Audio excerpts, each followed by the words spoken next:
We're going to talk about in this lecture is basically what happens when you click a URL, the Unified Resource Locator, and what are the different components that it contains.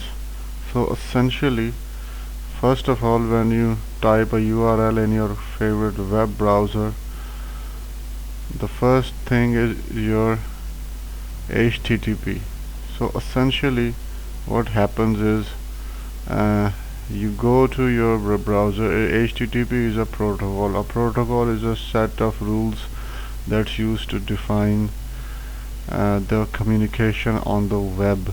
So the hypertext transfer protocol executes. It is used to send text, images, multimedia, videos, so that type of information from the web server to the client. Client is the browser.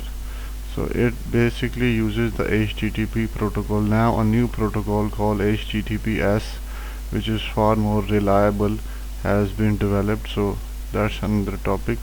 After that, the subdomain or web server name is executed, which is in this case is www. So www means that World Wide Web. This is your basically the server name or subdomain name. And then there is the crucial part, which is number 3, is your domain name. Now basically what the browser does, it sends an IP address. It's a number like 128.20.25.26. This is an IP address, not very much friendly readable. So the domain name is easy to remember by humans. So then essentially it calls the domain name, and the domain name can be easily remembered by humans.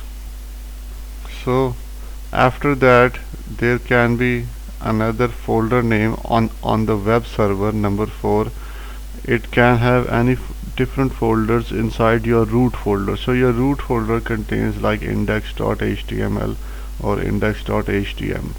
So that's your main file. But with the folder name, essentially there is data inside that particular folder, chapter 1.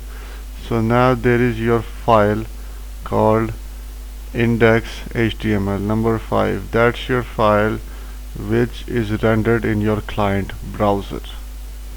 So web page name or file name. Now a file name can be an image file, text file, multimedia, video, or whatever. So essentially these are the different parts of what happens when you type a URL in your favorite browser, and these are the different components of a URL